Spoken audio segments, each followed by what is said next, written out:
Bom dia a todo mundo. Vamos começar a aula de hoje da disciplina de Grupo Fundamental e Espaço de Recobrimento.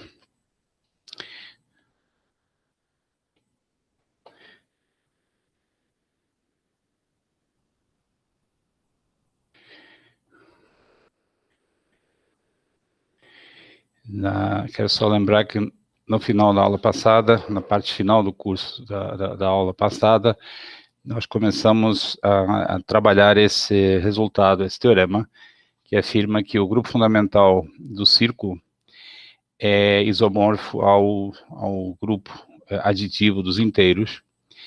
Esse é o primeiro espaço que nós estudamos, cujo grupo fundamental é não trivial, primeiro espaço não simplesmente conexo, e estávamos então trabalhando a prova desse fato. Inicialmente nós introduzimos essa aplicação P, que é uma aplicação importante para nossos objetivos, é uma aplicação que vai da reta para o S1, e que consiste em enroscar a reta, esse parâmetro T corresponde ao ângulo, enroscar a reta em volta do círculo, dando infinitas voltas, e estamos então analisando as propriedades dessa aplicação. Uma propriedade importante é que a pré-imagem de qualquer ponto é um conjunto infinito. Por exemplo, a pré-imagem do ponto 1, que é o elemento neutro do círculo, o círculo pode ser visto como um grupo dentro do plano complexo, um grupo para a operação de multiplicação complexa. E o 1 é o elemento neutro dessa multiplicação, evidentemente, e a pré-imagem do 1, que é então o núcleo da aplicação P, é formada pelos múltiplos inteiros de 2π. E, de um modo geral, a pré-imagem de qualquer outro ponto do círculo é obtida do núcleo, transladando o núcleo. Então, todas essas pré-imagens têm essa cara de do conjunto dos múltiplos inteiros de 2π. E nós provamos essa proposição importante que diz que, dado qualquer caminho no círculo, qualquer caminho A no círculo, e dado qualquer ponto na reta, qualquer ponto em R, que é projetado no ponto inicial do caminho, né? Dado qualquer caminho A que tem esse ponto x0 como ponto base, e dado qualquer outro ponto na reta que projeta no x0, projeta no ponto base do caminho, é possível, então, levantar o caminho, chamamos levantamento a uma aplicação, um caminho agora na reta, com esse ponto como ponto base, com esse ponto aqui como ponto base, que projeta, cuja composição com a projeção P dá o caminho original. Essa é uma proposição muito importante para qualquer caminho e qualquer escolha do ponto base na reta, existe uma única maneira de fazer esse levantamento do A no átilo. Então, esse fato a gente já provou, estou só recapitulando, porque precisamos que essas propriedades fiquem bem presentes. A ideia do levantamento é que, inicialmente, a gente supõe que o caminho A é pequeno, e então podemos levantar simplesmente compondo com uma inversa local da projeção, da P. Em geral, decompomos o caminho numa família finita de subcaminhos, particionando o intervalo, de modo e levantamos cada um desses subcaminhos, cada um desses segmentos. E eu creio que estávamos no final da aula quando definimos o grau de um caminho fechado no círculo, como essa expressão aí é a diferença entre o ponto final do levantamento e o ponto inicial, dividida por 2π, e essa diferença, uma vez que o ponto final e o ponto inicial, ambos, aqui seria o ponto final e o ponto inicial, ambos projetam no mesmo ponto no círculo, no ponto base do caminho fechado original, A. Essa diferença ATIL1 menos ATIL0 é um múltiplo inteiro de 2π, e, portanto, dividido por 2π, o resultado, esse n de A, é um número inteiro. Então, um instante, por favor.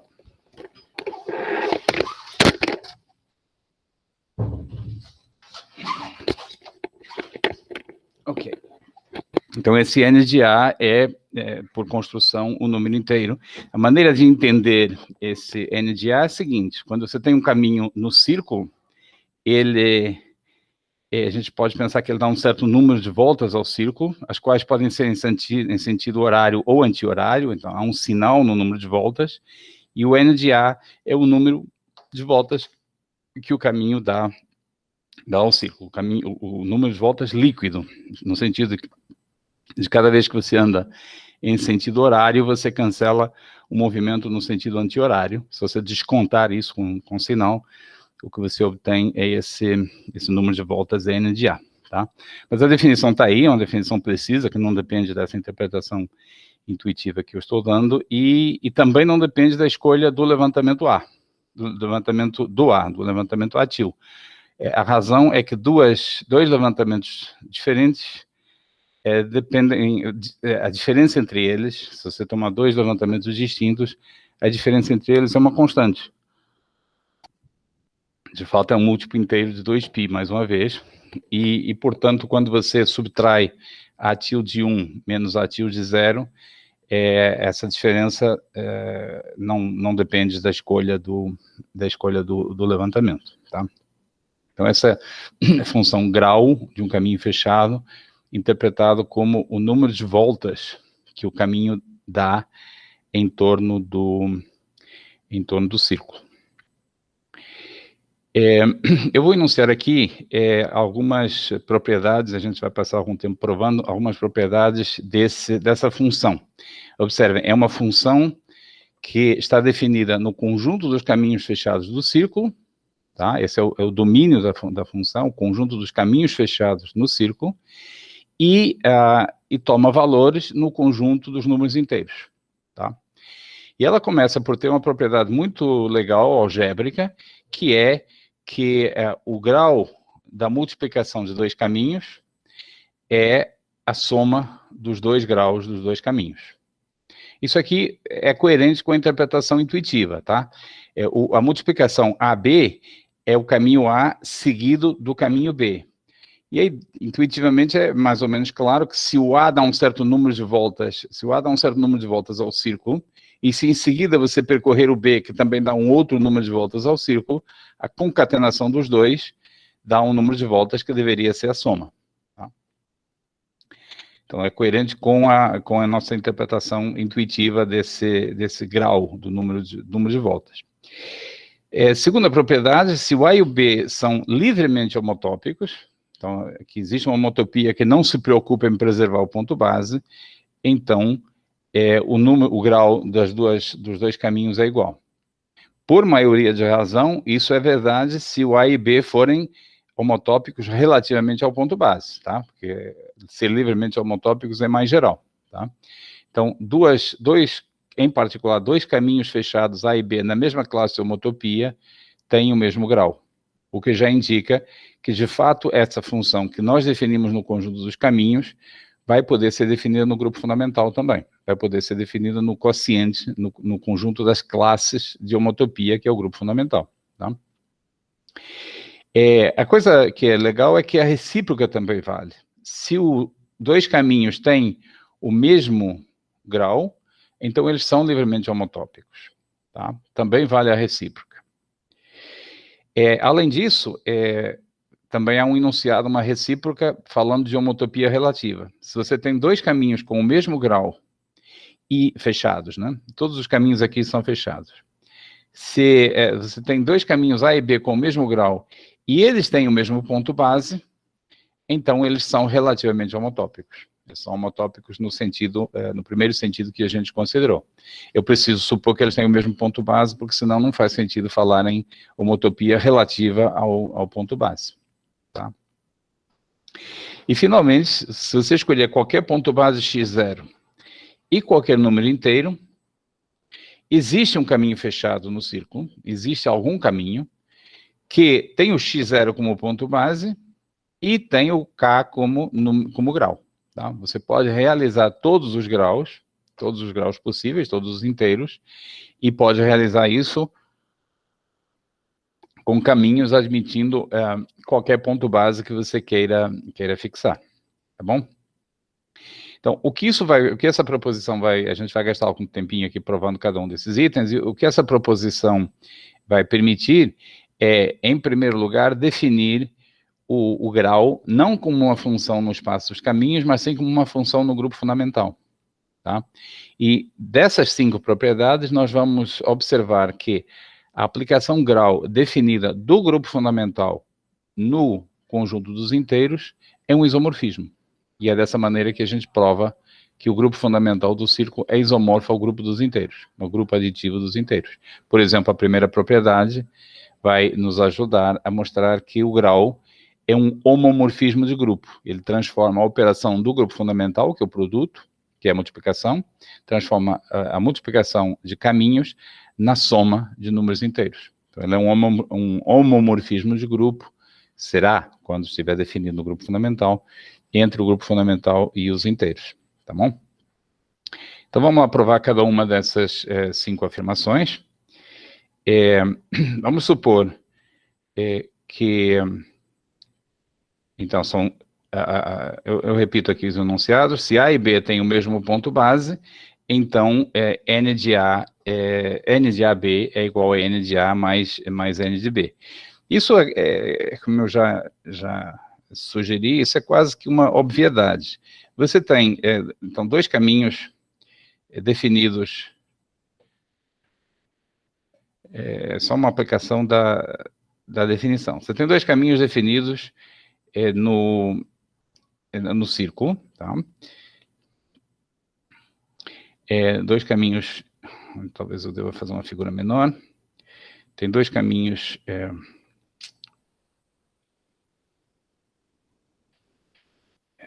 definidos no círculo.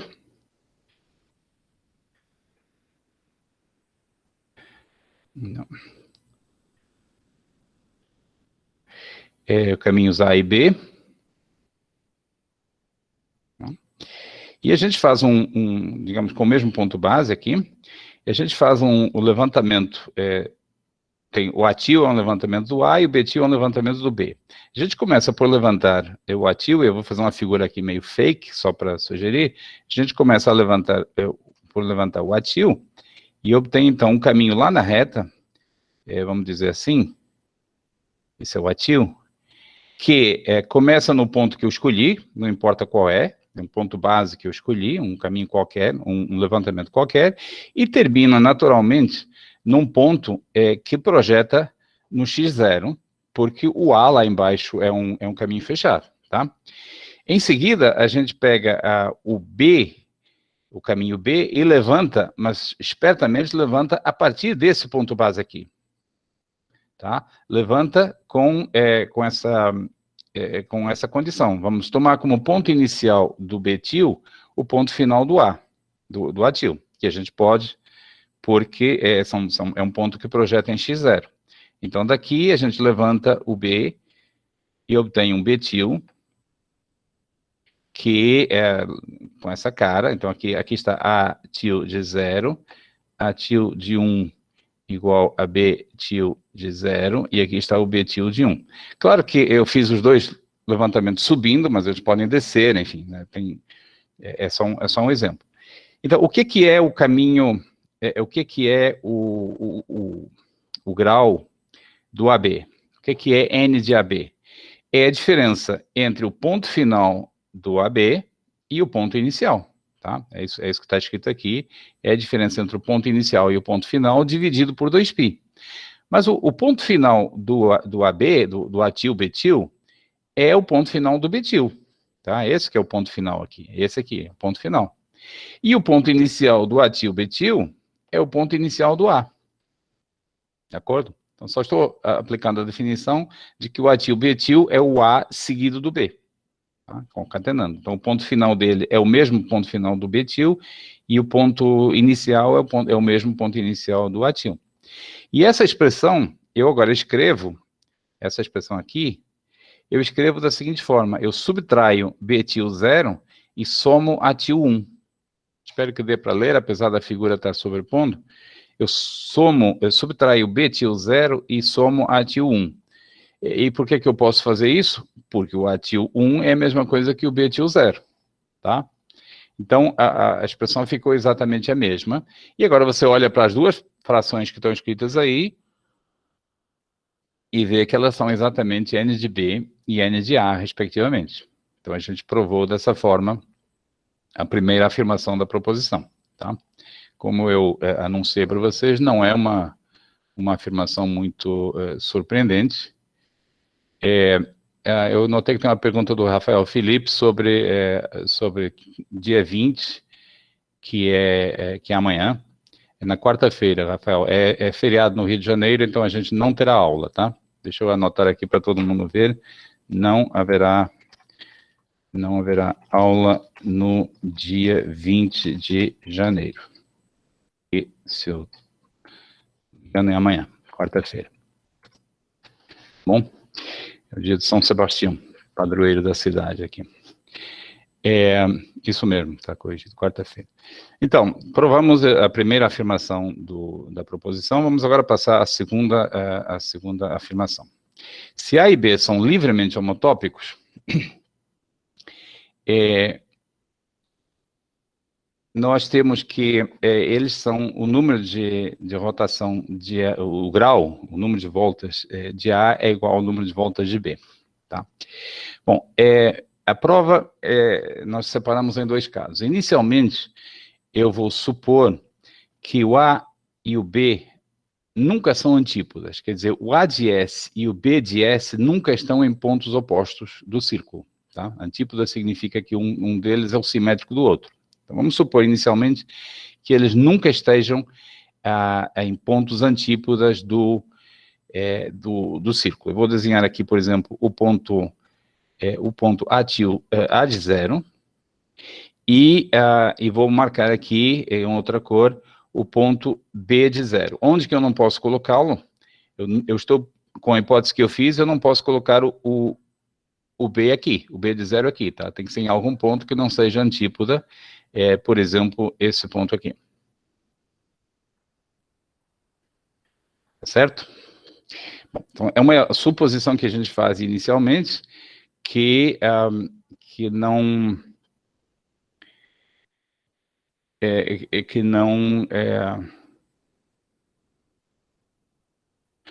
de que eles não sejam antípodas, nunca em particular não são antípodas no momento zero, no momento S igual a 0. Então, eu vou calcular o grau de um e o grau de outro, eu sei que não importa qual o levantamento que eu escolha para calcular o grau, então eu vou fazer a seguinte escolha.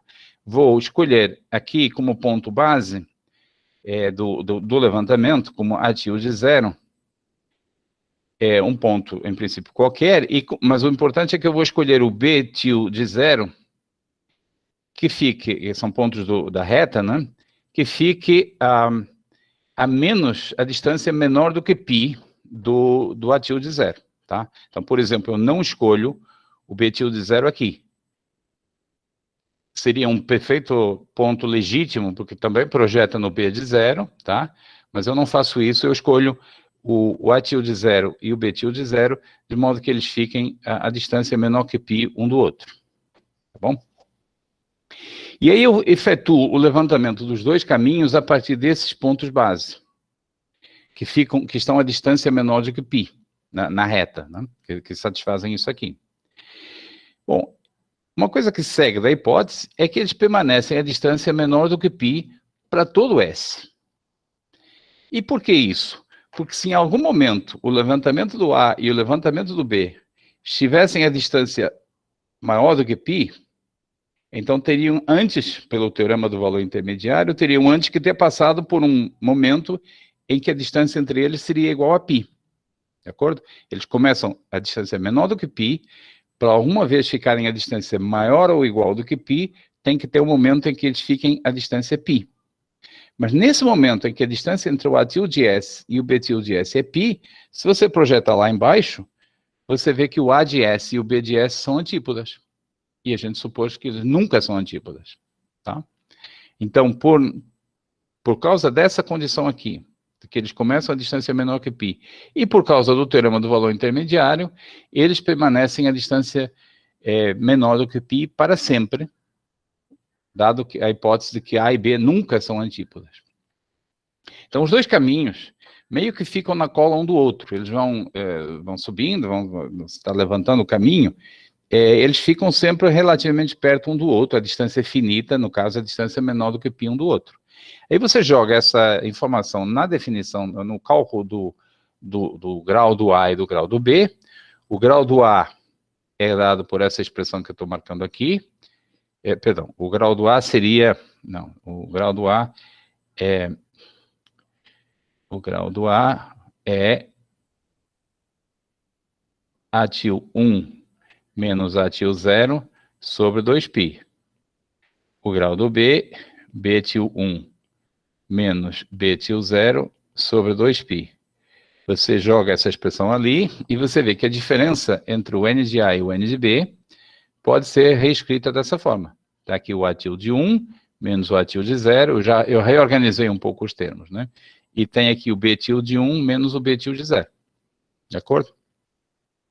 Agora, eu acabei de observar que os dois caminhos, os dois levantamentos, ficam sempre a distância menor do que π. Então, no momento final, eles ainda estão a distância menor do que π.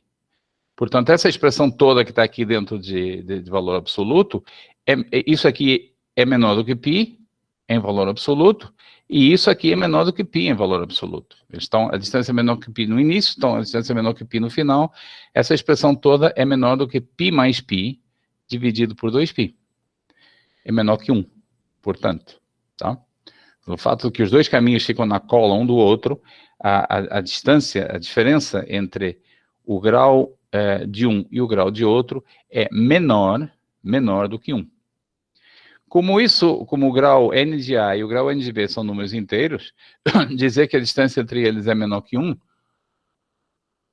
é dizer que eles são iguais. Tá? Então, dois caminhos quaisquer que nunca sejam antípodas têm o mesmo grau.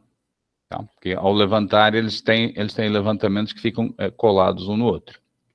Bom, e o caso geral, como é que você faz? O caso geral, nós estamos supondo... Observem que eu nem precisei dizer, eu nem usei a hipótese que eles são livremente homotópicos, tá? Nesse caso aqui, eu nem precisei usar a hipótese que eles são livremente homotópicos. Eu usei algo que, no fundo, é mais forte, que é que eles são antípodas, mas, enfim, está embutido, mas nem cheguei a usar essa hipótese. Em geral, como é que a gente faz? Bom, você considera uma homotopia livre entre eles, tá? Então, aqui você tem 0,1, 0,1, é o S, a variável S, aqui tem a variável T, 0,1, 0,1, e você considera a homotopia, a qual toma valores no círculo. Né? Considera uma homotopia livre, desculpe, aqui de fato seria, aqui não é bem 0,1, o S, não sei porque isso aqui não está errado, mas aqui seria mais natural escrever 0,1. Tá. E aqui é em S1. Aplicação de 0,1 vezes 0,1 em S1, tá? Homotopia, tal que essa homotopia começa em A, quer dizer, se você restringir ao t igual a 0, você tem o caminho A, e se você restringir ao t igual a B, você tem o caminho B. O grau de B não está com valores trocados. Não está. Veja que aqui é menos n de B, né? Não estou somando, estou subtraindo, é menos n de B, tá? Então é B til de 0 menos B til de 1, que é o que está escrito. Respondendo a pergunta do Cleison. Tá bom? Muito bem, então temos uma homotopia entre A e B, e agora o que eu vou fazer é o seguinte, sendo muito intuitivo, eu vou considerar valores de T muito próximos, T1, T2, T3, etc., de tal modo que quando eu olho os caminhos que correspondem a esses valores de T, lembrando, são caminhos fechados, nós estamos fazendo uma homotopia livre de caminhos fechados, então restrito a cada um desses segmentos que eu estou considerando aqui, seriam correspondentes aqui a... Tem um errinho também, aqui é T0. Aqui é T0. Correspondentes a T0, T1, TK. Tá? Eu considero, então, uma divisão aqui em caminhos...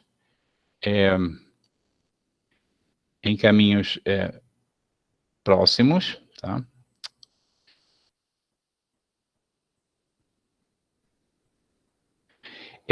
Eu vou já dizer o que eu quero dizer com próximos. Bom, eu considero, para cada um deles, para cada um desses TIs, o caminho correspondente, o AI de S dado por HS de TI. Então, a restrição àquela horizontal, aquele valor fixado do T, de acordo? Se eu escolher esses caminhos, esses pontos de maneira suficientemente próxima, aí é uma questão de continuidade da H, do fato da H ser contínua, e também de que o domínio é um compacto. Eu posso escolher T0, T1, etc., TK suficientemente próximos para que os caminhos AI-1 e AI de S fiquem próximos um do outro, só por continuidade. O AI de S fique próximo do AI-1 de S para todo S entre 0 e 1. Mas se você tem dois caminhos no círculo que estão próximos um do outro, uma distância menor que epsilon o tempo todo, evidentemente eles não podem ser antípodas. Para dois caminhos serem antípodas, tem que se afastar um do outro. Um vai para um polo, o outro vai para o outro polo. Se eu tenho dois caminhos que permanecem próximos, esses dois caminhos nunca são antípodas. Se fica uma distância menor que epsilon, evidentemente fica uma distância menor do que π, né? Desde que o epsilon seja suficientemente pequeno. Então, por continuidade, eu posso garantir que escolho T0, T1, TK, de maneira que dois caminhos consecutivos dessa linha aqui nunca são antípodas, e, portanto, o caso anterior se aplica a cada dupla dessas. O N de A0 é igual ao N de A1, porque o A0 nunca é antípoda do A1, o N de A1 é igual ao N de A2, porque o A1 nunca é antípoda do A2, e assim sucessivamente. De tal modo que, juntando todas essas igualdades, você vê que o N de A é igual ao N de B. Tá? Então, o A e o B podem estar bastante longe um do outro, mas a homotopia permite intercalar entre eles, de tal modo que cada passo corresponda a trocar um caminho AI-1 de S por um caminho AI de S, que os dois estão muito próximos e, portanto, não podem ser antípodas. Aí você aplica o fato de que a igualdade é transitiva e você obtém que N de A igual a N de B. Tá bom? Caminhos livremente homotópicos têm o mesmo grau.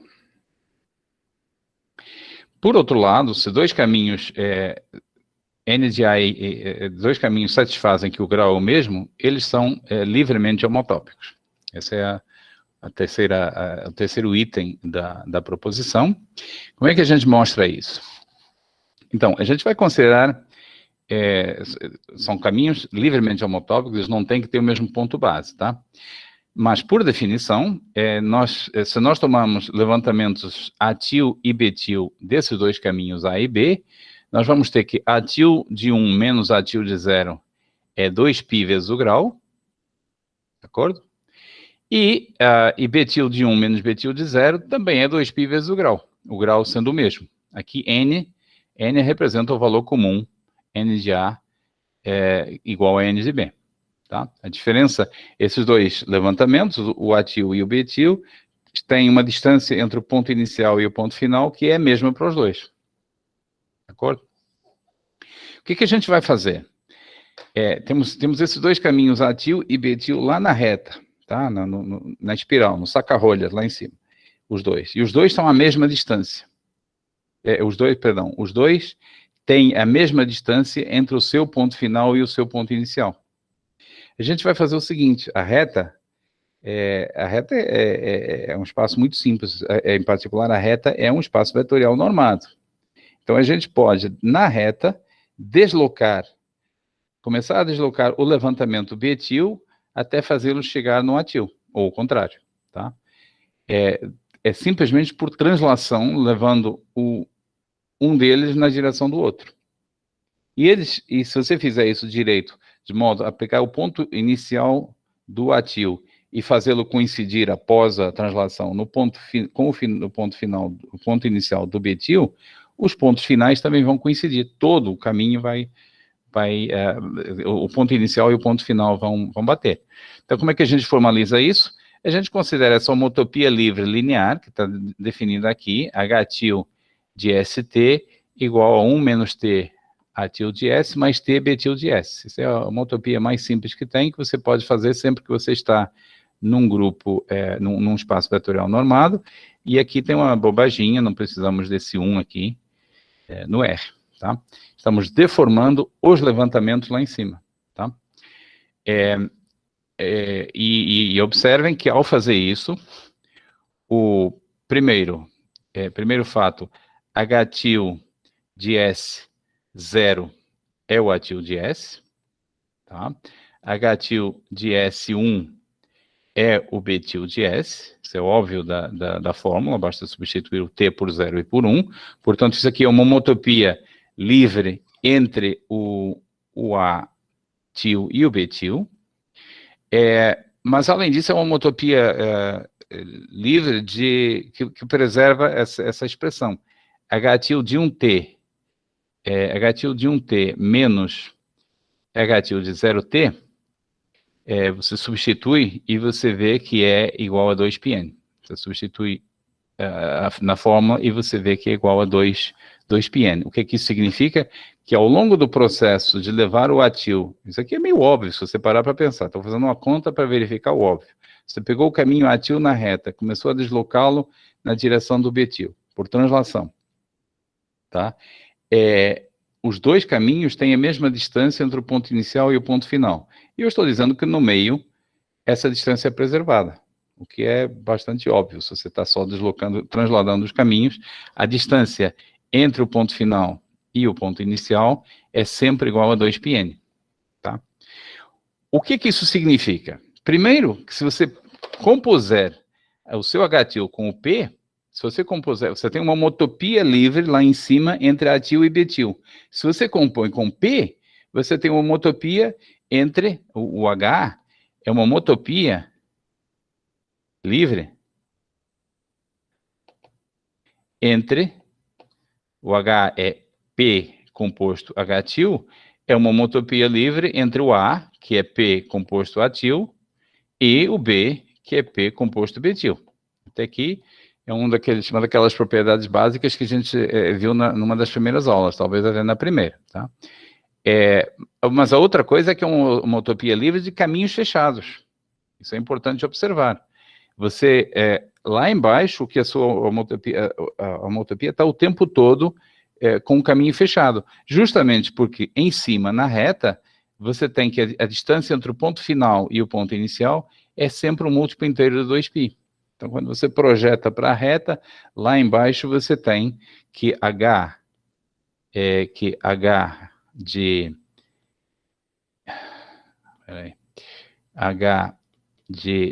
1t é igual a H de 0t para todo t.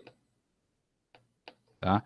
Por causa dessa propriedade aqui, desse fato, de que o H-til 1 menos o H-til 0 permanece um múltiplo inteiro de 2π e, portanto, ao ser projetado, projetam esses dois pontos no mesmo ponto do círculo.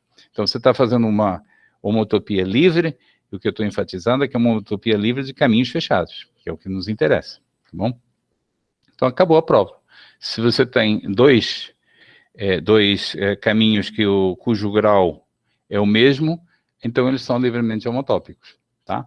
Então, vejam, juntando essas duas afirmações, a gente já sabe o seguinte, que o valor do grau está em correspondência bijetiva com as classes de homotopia livre de caminhos no círculo, tá? Dois caminhos no círculo fechados são livremente homotópicos se e somente se eles têm o mesmo grau. É a junção da afirmação 2 e da afirmação 3 dessa proposição. Tá? O grau determina de maneira completa, perfeita, a classe de homotopia livre do caminho. Mas nós temos que olhar também, queremos olhar também para caminhos fechados com o mesmo ponto base, e nesse caso nos interessa nos interessa saber se os caminhos, além de serem livremente homotópicos, são realmente homotópicos relativamente aos extremos. Tá? E esse é o item 4. Se você tem dois caminhos, A e B, com o mesmo grau, e eles têm o mesmo ponto base, então não só eles são livremente homotópicos, mas como eles também são homotópicos relativamente ao ponto base. É o reforço que a gente está dando aqui no item 4. Tem uma hipótese a mais, que é que os caminhos têm o mesmo ponto base, e tem uma conclusão mais forte, que é que a homotopia é relativa a esse ponto base. Bom, a prova é muito rápida, porque a gente já preparou o trabalho todo. Se o A e o B têm o mesmo ponto base, ao fazer o levantamento, a gente pode supor que o atil pode tomar atil de 0 igual a betil de 0. Tá? Se eles têm o mesmo ponto base, a condição que a gente tem que, ao fazer o levantamento, a gente tem que escolher para levantar o A, um ponto que projete no ponto inicial do A. Para levantar o B, é um ponto que projete no ponto inicial do B. Neste caso agora que a gente está considerando, esses dois pontos base aqui, o vermelhinho e o azulzinho, coincidem. Esse vermelhinho e esse azulzinho coincidem. Então, podemos também tomar lá em cima levantamentos com o mesmo ponto base. Tá? Então, se o A e o B têm o mesmo ponto base, então podemos tomar atil de 0 igual a betil de 0. E como a diferença entre o ponto inicial e o ponto final do levantamento é a mesma, segue que o atil de 1 também é igual ao betil de 1. Lembra que a diferença do atil de 0 para o atil de 1 é a mesma que o betil de 0 para o betil de 1. Se os pontos iniciais coincidem, os pontos finais também coincidem. E aí você joga essa informação na fórmula, calcula H de 0T e H de 1T, e você vê que eles são constantes, eles não dependem do T. Então, segue dessa expressão aqui. Se você colocar T, H de 0, se colocar aqui o A de 0 é igual ao B de 0, essa expressão simplifica e você tem, é só substituir o S por 0, você tem essas conclusões aqui, H de 0T, quer dizer, o ponto inicial dos caminhos intermediários coincide o tempo todo com o ponto inicial do A, que é o ponto inicial do betil, quer dizer, o ponto inicial desses levantamentos para os caminhos intermediários não mexe, e o ponto final também não mexe. O H de 1T é igual a atil de 1, que é igual a betil de 1, tá bom? Então, o que a gente está fazendo lá em cima? Levantamos o A para um levantamento atil. Levantamos o B, para um levantamento betil, com o mesmo ponto base, certo? E esse calculinho aqui, esse pequeno cálculo, mostra que os pontos, com o mesmo ponto inicial, perdão. E esse cálculo aqui mostra que no processo de deformar, no processo de fazer uma homotopia do atil para o betil, nós não mexemos no ponto inicial, nem mexemos no ponto final. O tempo todo, o ponto inicial do levantamento dos caminhos intermediários é o atil de 0, e o tempo todo o ponto final desse levantamento é o atil de 1. Bom, mas isso significa que quando nós projetamos no círculo, a projeção H0 satisfaz essa propriedade, que o H de 0 é igual ao A de 0, que é igual ao B de 0, que é igual ao A de 1, que é igual ao B de 1. Tá? Então, a homotopia é tal que o ponto base dos caminhos intermediários não mexe, e isso é exatamente o que a gente queria mostrar. A gente queria mostrar que a homotopia é relativa aos extremos. Tá? A homotopia não mexe no ponto base. Tá bom? Nada nessa proposição é difícil, eu estou fazendo com certo detalhe para permitir que nós analisemos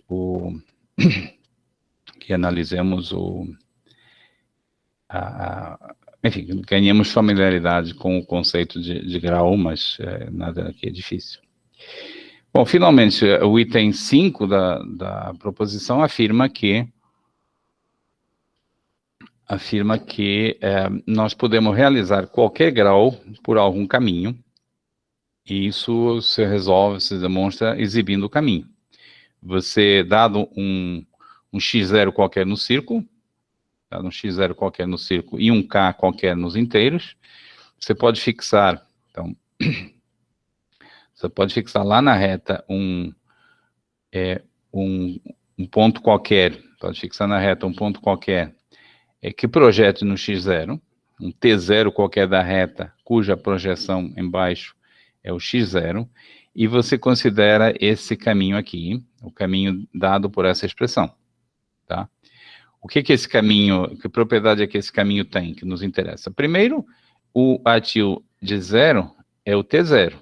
Portanto, quando você for projetar, compuser com a projeção, você vai obter aqui um caminho que começa no ponto P de t0, que é o x0 que você escolheu. Então, primeiro isso, esse é um caminho na reta, um caminho nos reais, que quando você projeta para o círculo, dá um caminho que começa no ponto x0 que você quer. Tá aqui a expressão do A que a gente quer usar, a gente vai projetar, né? Além disso, a outra propriedade é que o atil de 1,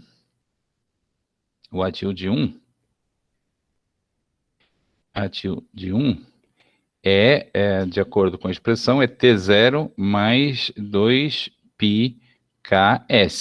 E isso tem duas consequências que nos interessam. A primeira é que o atil de 1, se você projetar o atil de 1, que A de 1, que é o P do atil de 1, bom, a função P é periódica de período 2π. Então, é P de T0 mais 2K, perdão, aqui não tem S, é para S igual a 1, tá? É P de T0 mais 2πk, P de T0 mais 2πk, e como a função P é periódica de período π, 2π, isso é a mesma coisa que P de T0, que é, como a gente já viu, x0. Tá? Então, o caminho A é um caminho fechado. Eu construí o atil de tal modo que ele termina num ponto cuja distância ao ponto inicial é um múltiplo inteiro de 2π. Isso, quando projeta para o círculo, dá um caminho fechado. Os dois pontos que estão à distância múltiplo inteiro de 2π projetam no mesmo ponto. Tá? Então, daqui eu concluo que o A é fechado. Tem o mesmo ponto inicial, o mesmo ponto final. E a outra consequência é que o grau do A, que é o atil de 1, é menos o atil de 0, dividido por 2π, você só tem que colocar na fórmula e você vê que dá igual a K, tal como a gente pretendia que fosse. Tá certo? Então, é só verificação de que você pode realizar qualquer grau, existem caminhos com qualquer grau, imediata dessa solução explícita. De novo, intuitivamente, isso é um fato óbvio, tá? É claro que você pode definir um caminho no círculo dando 17 voltas, se 17 é o seu número favorito. Né? 17 voltas ou menos 17, pode fazer em sentido anti-horário para ficar negativo. Positivo ou negativo, tá bom? Então, com isso a gente termina a proposição. E agora, da proposição, segue imediatamente o teorema que a gente queria provar, que é que o grupo fundamental do S1 é isomorfo ao conjunto dos inteiros. Como é que é a prova? O item 2 da proposição diz que o grau só depende da classe de homotopia. De fato, só depende da classe de homotopia. O item 2, perdão, o item 2 e o...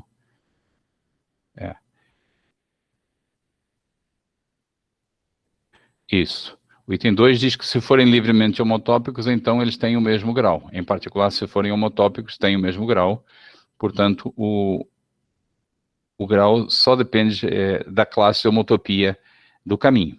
E, portanto, a aplicação grau fica definida no grupo fundamental. Observem que aqui eu vou começando a omitir o ponto base, porque nós já vimos que o ponto base não é importante. Essa notação aqui significa P1, S1, X0, qualquer X0 que vocês queiram considerar, não faz diferença. Então, a aplicação grau só depende da classe homotopia, então fica bem definida no grupo fundamental. Tá? O item 1 da proposição diz que o grau do produto de dois caminhos é a soma dos graus. Em particular, o grau do produto de duas classes de homotopia é a soma dos graus. E, portanto, o item 1 dá imediatamente que a aplicação N, definida desse jeito, é um homomorfismo de grupo. De grupo entre, de um lado, o P1, S1, com a sua operação multiplicação, que a gente definiu, e do outro, o grupo Z, o conjunto Z, com a operação de adição, tá? Com a operação de adição de números inteiros. Então, o item 1 dá que essa aplicação é um homomorfismo entre esses dois grupos. Os itens 3 e 4 dizem que essa aplicação é injetiva. Se o grau é o mesmo, então os caminhos são homotópicos, tá? É o que diz o item 4, especificamente para homotopia relativa. E o item 5 diz que a aplicação é subjetiva, que o π é subjetivo. Porque, dado qualquer grau, aqui tem um errinho também de gramática, dado qualquer grau, homomorfismo, e aqui é subjetiva. Injetiva é subjetiva. Dado qualquer grau, você consegue um caminho cujo grau é dado qualquer número inteiro k em z, qualquer número qualquer k em z, você consegue um caminho cujo grau é dado por esse k, portanto a aplicação é subjetiva. Então a aplicação grau é um isomorfismo entre o grupo fundamental do círculo e o conjunto dos inteiros, e isso termina a prova do teorema. Tá? Eu quero chamar a atenção de vocês para a técnica que foi usada nessa demonstração. Ela vai aparecer várias vezes ao longo do curso. De fato, a gente vai passar a segunda metade do curso falando de maneira mais geral, mais abstrata, nesse método, nessa técnica. O que a gente fez para calcular o grupo fundamental foi considerar uma certa aplicação, cujas propriedades a gente depois vai abstrair, uma certa aplicação da reta, essa aplicação P, da reta no círculo. As propriedades dessa aplicação garantem que essa proposição que está escrita aí, que todo o caminho no círculo pode ser levantado para um caminho na reta, e foi a partir das propriedades desses levantamentos que a gente construiu, que a gente calculou o grupo fundamental, que a gente construiu um isomorfismo entre o grupo fundamental e um grupo conhecido, que é o grupo dos inteiros. Tá? Isso aí está no coração da principal abordagem para calcular o grupo fundamental, e a gente vai detalhar de forma bem mais abstrata depois. Quando a gente estiver falando em abstrato, é importante que vocês pensem nesse exemplo aqui, que é o primeiro, mais simples, e de certa forma um modelo para essa abordagem.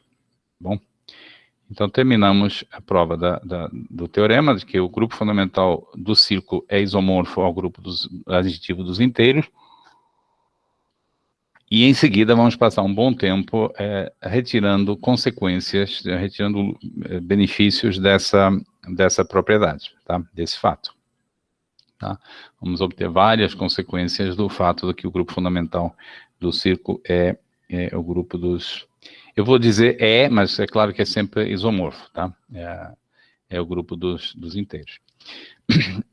Primeira propriedade, o grupo fundamental do toro, o toro é o S1 vezes o S1, o grupo fundamental do toro é isomorfo ao produto Z por Z. Isso por quê? Porque o grupo fundamental de um produto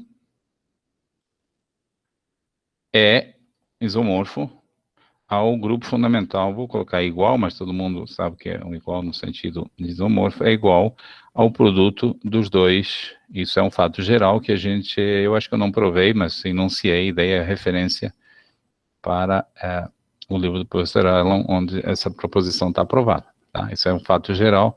O produto de dois espaços quaisquer, o grupo fundamental do produto X por Y, é o produto dos grupos fundamentais do X pelo grupo fundamental do Y, tá? Em geral.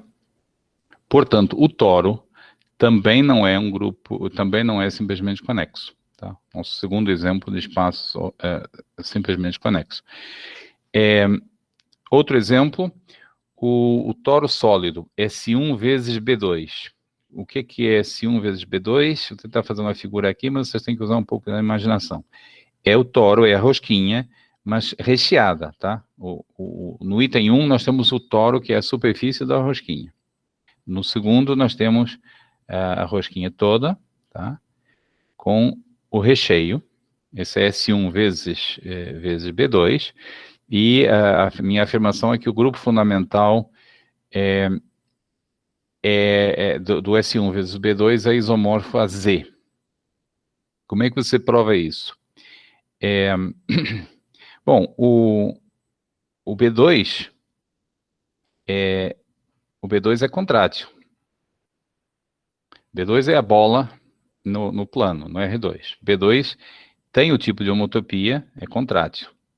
Tem o tipo de homotopia do espaço formado só pelo zero. Por exemplo, porque ele pode ser contraído, o B2 pode ser contraído, você vai fazendo uma homotopia até virar o zero, tá? Então, B2, a bola, B2 tem o tipo de homotopia do zero.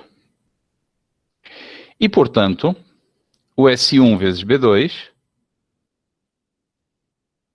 tem o tipo de homotopia de S1 vezes zero. Tá? Tem o tipo de homotopia do produto do círculo por um intervalo, por um ponto, que é a mesma coisa, que é isomorfo, que é homeomorfo ao S1, ao próprio S1, tá? Então, estou dizendo uma coisa meio óbvia, que se você pegar uma rosquinha e você apertar, amassar, você consegue fazê-la, transformá-la num círculo, tá? De maneira contínua, simplesmente fazendo a grossura da rosquinha ir para zero, tá? Essa deformação é feita por homotopia, então eu preservo o tipo de homotopia, portanto, o S1 vezes o B2 tem o mesmo tipo de homotopia que o S1. E nós sabemos que dois espaços com o mesmo tipo de homotopia têm o mesmo grupo fundamental. Tá? Então, terminou a prova. Outro exemplo é o círculo. O cilindro, perdão. O cilindro é o S1 vezes 0,1, ou S1 vezes R.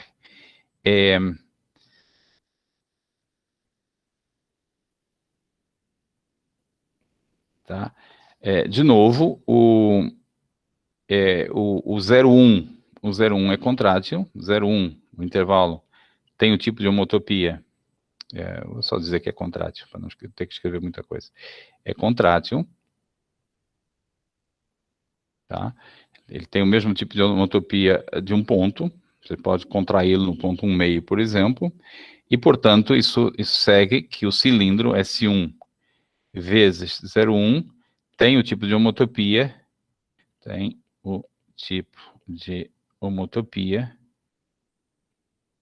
do círculo também, de S1, tá? De novo, isso é um fato intuitivamente óbvio, você pode fazer o cilindro ficar cada vez mais baixinho, mais baixinho, mais baixinho, até que no final você tem só um círculo. O cilindro tem o tipo de homotopia do círculo, e, portanto, o grupo fundamental do cilindro é igual ao grupo fundamental do círculo. Tá? A propósito, eu não vou tentar desenhar uma faixa de Möbius aqui, porque vou me atrapalhar, mas tudo que eu disse para o cilindro vale também para a faixa de Möbius. A faixa de Möbius também pode ser, também admite o círculo como um retrato, e, portanto, o grupo fundamental da faixa de Möbius também pelo mesmo tipo de argumento, também é o Z, tá? Também é o Z. Tá bom? Então, do cálculo que a gente fez do grupo fundamental do círculo, a gente imediatamente obtém que um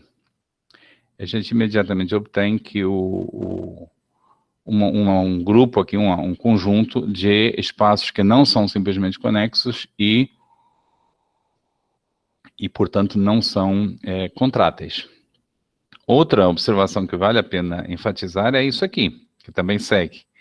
Em particular, não é possível retrair a bola no S1. Quer dizer, não existe uma aplicação da bola no S1 que seja a identidade restrita ao S1. Tá? O círculo não é um retrato da bola. Você não pode sair deformando a bola. E nós tínhamos visto que é possível deformar a bola menos a origem no S1.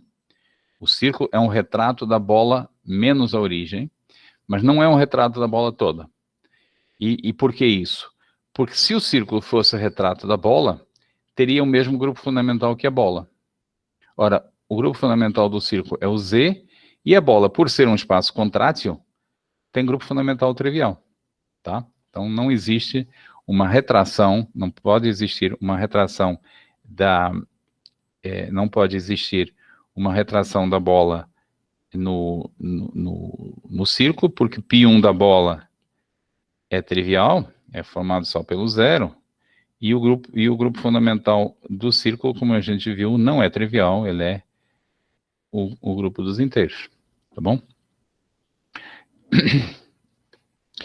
Muito bem, então, primeiro conjunto de consequências, nós obtemos uma série de espaços topológicos conhecidos, cilindro, toro sólido, toro, faixa de Möbius,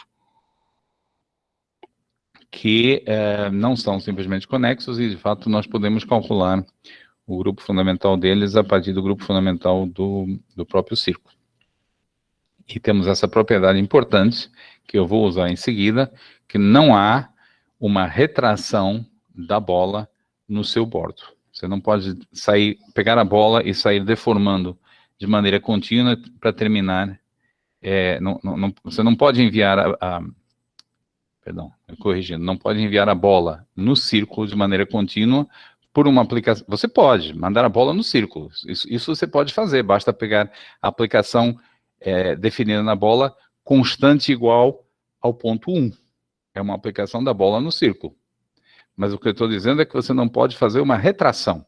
Quer dizer, você não tem uma aplicação da bola no círculo que restrita ao círculo seja a identidade. Tá bom?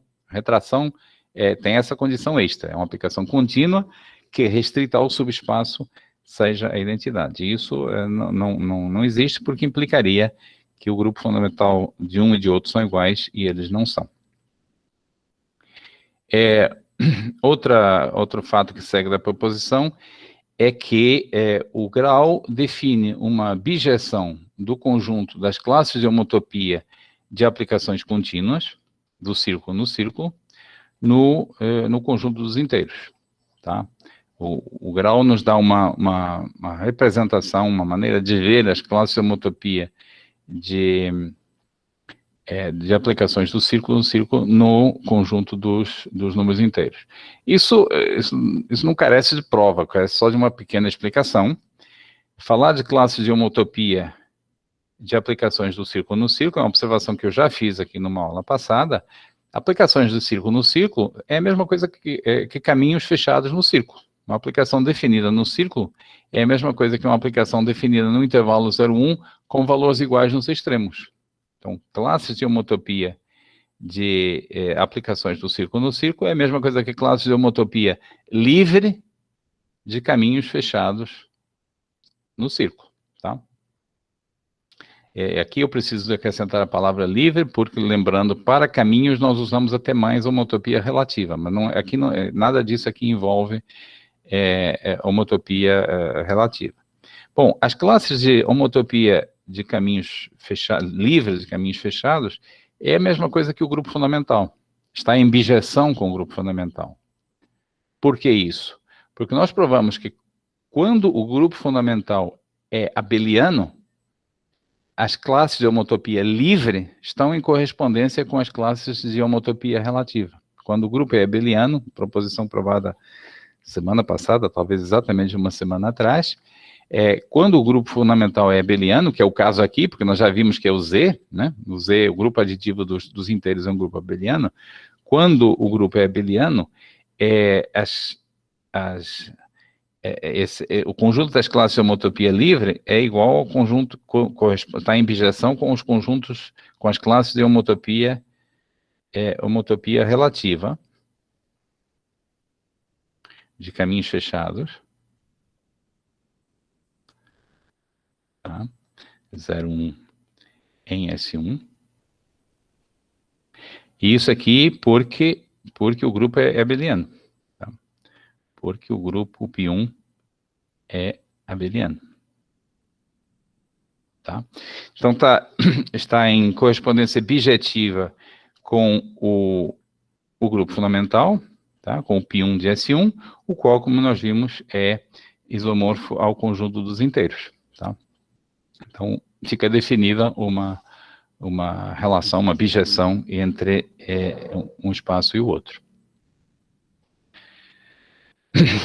Outra consequência que é bastante útil para a gente vai explorar um bocado, é que uma aplicação contínua de S1 em S1 é homotópica a uma constante, se e somente se ele admite um levantamento para R. Tá? Se e somente se existe uma aplicação F-til de S1 em R que projeta no F, na F. Tá? Se você tem uma aplicação do círculo no círculo, que não é homotópica a uma constante, você não pode levantá-la, se e somente se, você não pode levantá-la para uma aplicação na reta. Tá? E a prova é bem simples. Por um lado, se existe esse levantamento, se existe o levantamento F-til, de S1 para R, esse levantamento é homotópico a uma constante. Observe que eu estou falando de aplicação com valores em R, tá? Se o F-til existe, se existe um levantamento, uma aplicação F-til nessas condições, um levantamento da F, essa aplicação F-til é homotópica a uma constante, porque o espaço de chegada, que é o R, é contrátil. Tá? Nós vimos que quando o espaço de partida ou o espaço de chegada são contráteis, as aplicações são todas homotópicas a constante. É o caso aqui. Se existe uma F-til com valores em R, ela é homotópica a uma constante. Tá? E, portanto, a F, tá? F-til, é F-til homotópica a constante,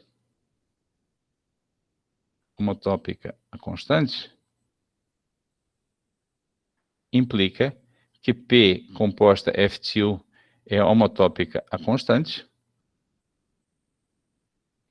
tá? Que é o que está escrito aí.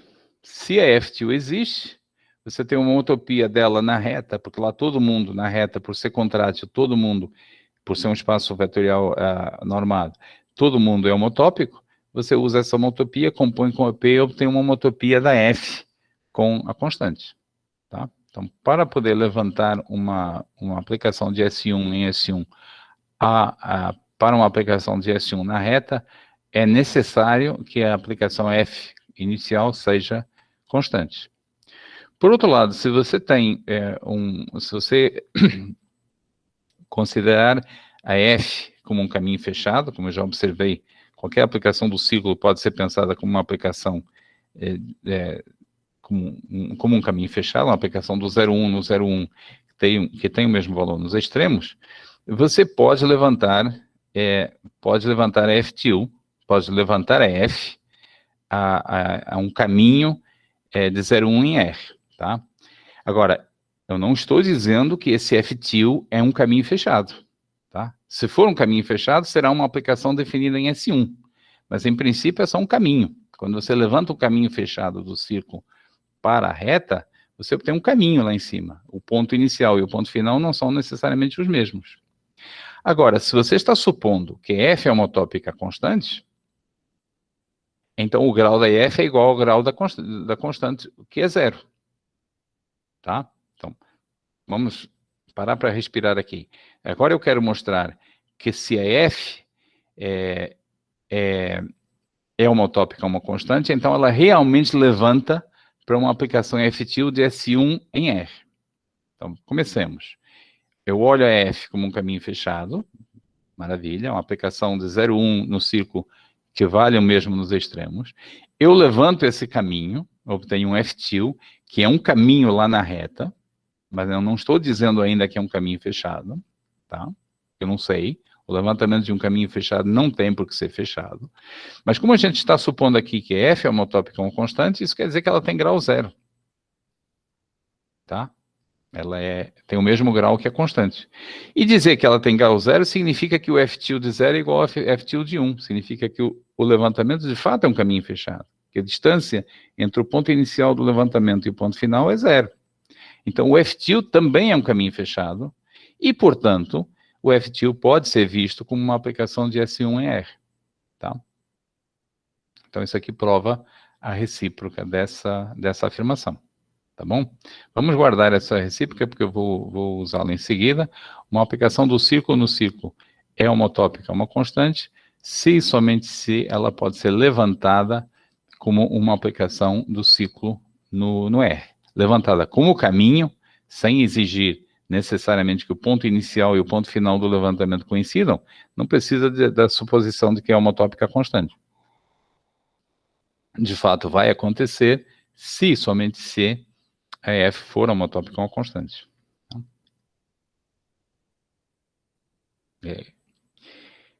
E, finalmente, se uma aplicação do círculo no círculo é homotópica a uma constante, então existe algum ponto onde existe algum ponto que tem a mesma imagem que o seu antípoda. Tá? Existe algum ponto que, se você tem uma aplicação do círculo no círculo, f,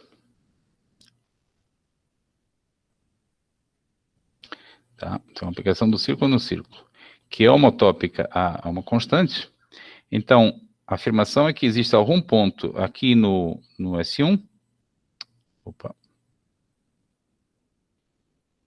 existe algum ponto no S1, algum ponto Z, que a imagem dele é a mesma que a imagem do seu antípoda. Tá? Igual a f de menos Z. Tá bom? Isso é um fato, não é completamente intuitivo não, tá? Não é...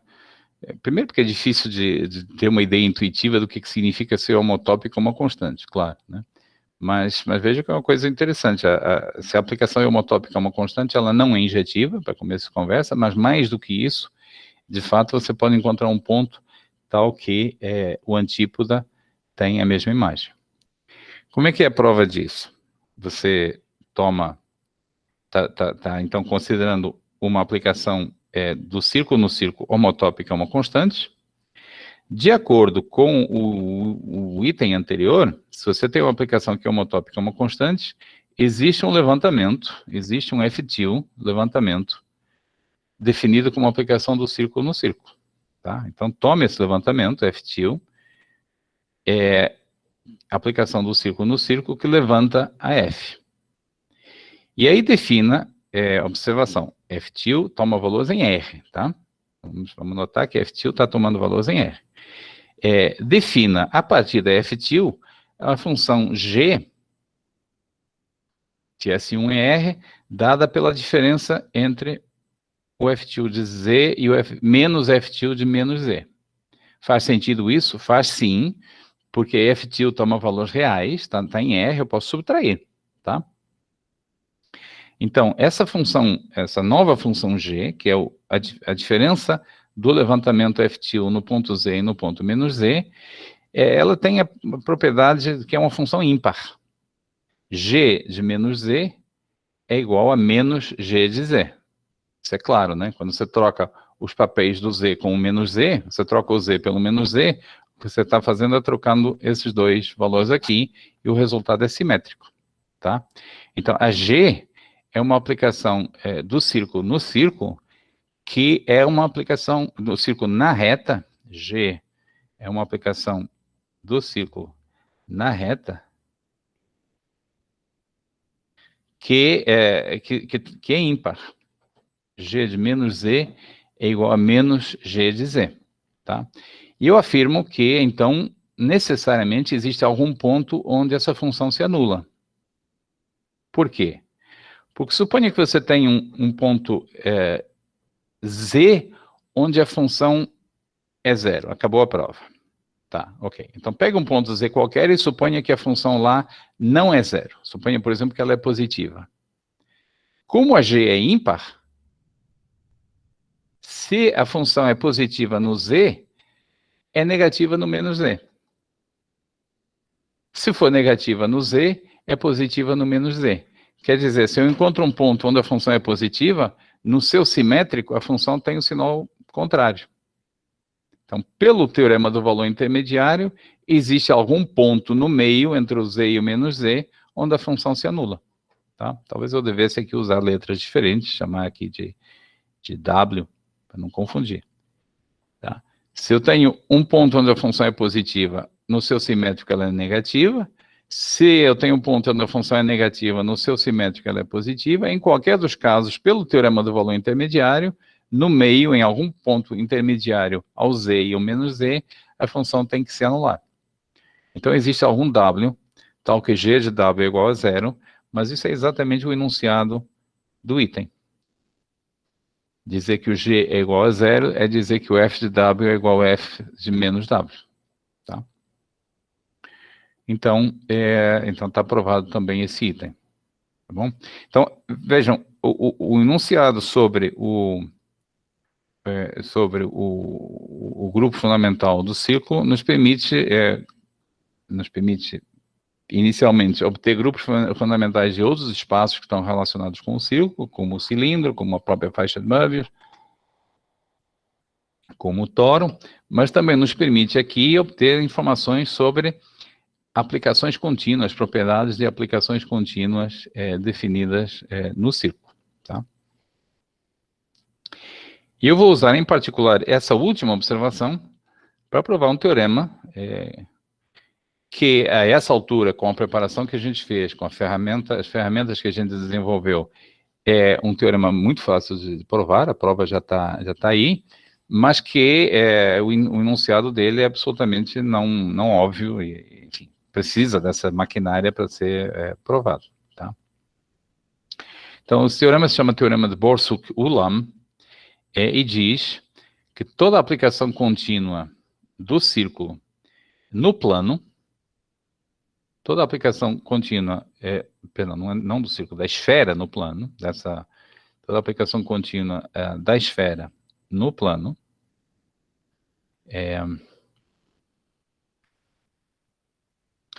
aqui temos R2, e temos o círculo, a esfera S2, aqui o plano R2, toda aplicação contínua F da esfera no plano tem as seguintes propriedades. Existe algum ponto na esfera, existe algum ponto Z, tal que o ponto menos Z, que é o antípoda dele, está do outro lado, no caso o Z está na parte da frente da figura, o menos Z está na parte de trás, esses dois pontos têm a mesma imagem aqui, F de Z igual a F de menos Z. Tá? Então, uma maneira pictórica, sugestiva de enunciar esse resultado é o seguinte, considera que a esfera seja uma representação da superfície da Terra, e que a função f, que é uma função com valores em R2, tem duas coordenadas, né, representa, por exemplo, a primeira coordenada representa a temperatura nesse ponto da superfície da Terra, e a segunda coordenada representa a pressão atmosférica nesse ponto da superfície da Terra. Então, o enunciado do termo de Borsuk-Ulam é que existe pelo menos um ponto na superfície da Terra que está à mesma temperatura e a mesma pressão atmosférica que o seu antípoda. Tá? Um fato altamente não óbvio, um enunciado altamente não óbvio. Tá? Existem, qualquer função com duas coordenadas contínua tem o mesmo valor em algum ponto e no respectivo antípoda. Tá? Se você parar para pensar que, em geral, pontos antípodas você espera que tenham temperaturas bem diferentes, etc., né? Condições climáticas bem diferentes, esse é um enunciado absolutamente não intuitivo. Como é que é a prova? Esse teorema de Borsuk-Ulam é uma consequência é um corolário desse enunciado 6 que nós acabamos de provar. Vamos supor que a prova é por contradição. Vamos supor que f de z seja diferente de f de menos z para todo z na esfera. Vamos supor que o enunciado não seja verdadeiro. Então, isso nos permite definir uma aplicação da esfera no círculo da seguinte forma. Você pega o valor da sua função no ponto f de z, o valor da função no ponto f de menos z, são valores distintos, e você considera o vetor, são valores distintos no plano, são dois pontos, são duas duplas, tá? F de z e f de menos z são duas duplas, são dois elementos do plano, você considera o vetor que vai de um para o outro, tá? Você considera, por exemplo, o vetor que vai de f de menos z para f de z, tá bom? Isso é um vetorzinho, pode ser grande, pode ser pequeno, tá? Pode apontar como quiser. Você faz o seguinte, divide esse vetor pela norma dele, tá? O vetor que liga o f de menos z ao f de z, você pega o vetor e divide pela norma dele. Aí você obtém um vetor no plano com norma igual a 1. Ou seja, é isso que está escrito aqui, você obtém um elemento do círculo. O círculo pode ser pensado também como o conjunto de vetores do plano que tem norma 1. Tá? Essa é uma função definida desse jeito, é uma função ímpar. Porque se eu trocar os papéis do f de z com o f de menos z, o que eu faço é inverter o sinal do vetor. Tá? Eu estou olhando o vetor que vai do f de menos z para o f de z. De acordo? Se eu troco os dois papéis, eu inverto o sinal do vetor. Então, essa é uma função que satisfaz que g de menos z é menos g de z para todo z. Tá bom? Uma consequência desse fato aí, é que g de menos z é diferente de g de z para todo z. De acordo? Estamos falando, a função g é uma função no círculo. E eu estou dizendo, pontos antípodas da esfera são enviados em pontos antípodas do círculo. G de menos z é o simétrico de g de z. Se são pontos antípodas do círculo, em particular, são distintos um do outro. Tá? Muito bem. Agora vamos olhar a restrição dessa aplicação ao equador. Vamos olhar a G restrita só ao equador. Tá? A G restrita ao equador, o equador é uma cópia do círculo. Tá? A G restrita, o equador está escrito aí, é o conjunto das triplas x1, x2, 0. Tá? Você pega a terceira coordenada igual a 0, está escrito x1 ao quadrado mais x2 ao quadrado igual a 1. O equador da esfera bidimensional é uma cópia do círculo. Então, a restrição da G ao equador essa restrição é uma aplicação, agora, do S1, G restrita, é uma aplicação do S1 no S1, tá? Que é a restrição, a G está definida na esfera toda, tá? Mas agora eu vou olhar só a restrição ao equador. É uma aplicação do S1 ao S1, que tem a propriedade de que G de menos Z é igual a menos G de Z, ou seja, em particular, tem a propriedade de que G de menos Z é diferente de G de Z, qualquer que seja o Z. Tá certo? Mas isso não existe, porque nós vimos aqui que toda a aplicação do círculo no círculo sim, falta dizer mais uma coisa. Essa aplicação é homotópica a uma constante. Essa aplicação aqui do círculo no círculo é homotópica a uma constante. Por quê? Porque essa aplicação do equador no equador, de fato, é a restrição de uma aplicação definida em toda a esfera. Em particular, é a restrição de uma aplicação definida, por exemplo, no hemisfério norte. Tá? Temos uma aplicação do círculo no círculo, que é a restrição de uma aplicação contínua definida no hemisfério norte todo, ou no hemisfério sul. Deveríamos até prestigiar mais o hemisfério sul, né? O hemisfério sul, digamos, é uma cópia da bola. E nós vimos que uma aplicação definida no círculo, em outro espaço, é homotópica a uma constante, se e somente se ela se estende continuamente para a bola. É a nossa aplicação aqui que nos interessa, essa aplicação do equador no equador, já vem com uma extensão ao hemisfério sul. Já vem com uma extensão à bola. Ela foi definida na esfera toda. Tá? Já vem com uma extensão à bola. Então ela é homotópica a uma constante. Porque ela admite essa extensão ela vem já com essa extensão ao hemisfério norte ou sul. Portanto, estamos falando que construímos dessa forma uma aplicação do círculo no círculo, contínua, homotópica a uma constante, e que, no entanto, satisfaz que G de menos Z é diferente de G de Z para todo Z. Isso contradiz o item 6 da consequência anterior. Portanto, chegamos a uma contradição, chegamos a um absurdo, logo não é possível supor que f de Z é diferente de f de menos Z para todo Z. Certo? E terminamos com isso a prova do teorema de Borsuk-Ulam. Outro teorema importante que é consequência, esse é talvez ainda mais importante, mais utilizado, que também é consequência do fato de que o grupo fundamental, dos fatos de topologia que nós temos vindo a provar. É o teorema do ponto fixo de Brouwer, um dos teoremas mais utilizados em diferentes áreas da matemática, o qual diz que se você tem uma aplicação da bola na bola,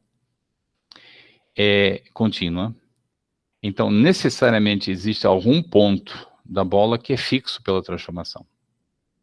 Ponto fixo significa algum ponto da bola que é tal que a imagem do Z é o próprio Z. Tá? Toda aplicação contínua da bola na bola admite algum ponto fixo. De novo, não é um enunciado intuitivo. Eu certamente, antes de conhecer esse teorema, teria sido capaz de ficar tentando mandar a bola dentro da bola de maneira a evitar que alguém fique no mesmo lugar, tentando botar todo mundo num lugar diferente. Parece possível, quando você pensa nisso de maneira ingênua, mas o teorema afirma que não é possível. Tá? Como é que é a prova? Vamos supor também por absurdo, que dado qualquer ponto Z, dado qualquer Z na bola, eventualmente até no bordo, que o f de Z é um ponto diferente. Tá? Vamos supor que f de Z é diferente de... que f de Z é... Ups. Como é que eu faço aqui para... não consigo, vou começar. Vou voltar.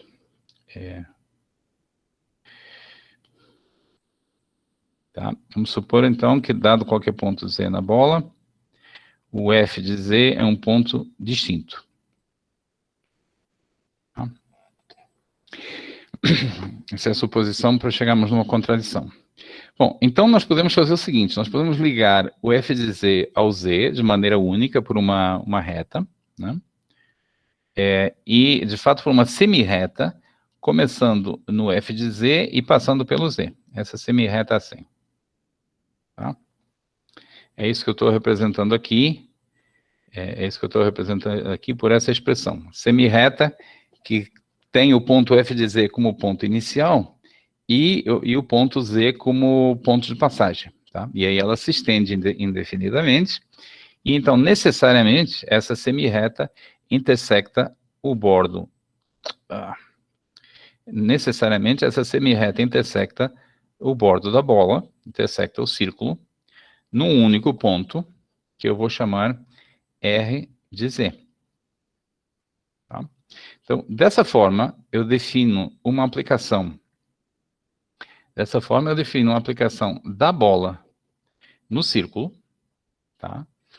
Então, definido o R de Z como a interseção da semirreta com origem no ponto F de Z e que passa pelo Z, a interseção dessa semirreta com o círculo, determina um único ponto. E essa interseção é contínua. Verificar isso aí dá um pouquinho de trabalho, com epsilons e deltas, um pouquinho chato, mas acreditar que ela é contínua é simples. Se você mexe o ponto Z um pouquinho, o ponto FZ mexe um pouquinho também, e eles estão relativamente longe, porque eles são diferentes, né? O Z mexe um pouquinho, o FZ mexe um pouquinho, porque a gente está supondo que F é contínua. Então, a semirreta mexe um pouquinho também. Só um pouquinho. E logo a interseção da semirreta com o círculo vai variar um pouquinho também. Então, não é difícil acreditar que a aplicação R é contínua. A outra propriedade que é fácil de verificar é que se o próprio Z está no círculo, se Z está em S1, então R de Z é o Z. Tá? Se o Z está no círculo, é claro que ele é o ponto onde a semirreta intersecta o círculo. E isso significa que R é uma retração. R é uma retração. Tá? Então, a aplicação contínua, a aplicação definida dessa forma geométrica, tomando a semirreta que começa no FZ e passa pelo Z, intersectando com o círculo, é uma aplicação contínua, que tem a propriedade de que restrita ao círculo, restrita ao bordo da bola, ela é a identidade. Então, é isso que significa uma retração. Tá bom? Mas nós já verificamos um pouco atrás que não tem como, isso não existe, porque se houvesse uma retração da bola no círculo, implicaria que o grupo fundamental da bola é isomorfo ao grupo fundamental do círculo,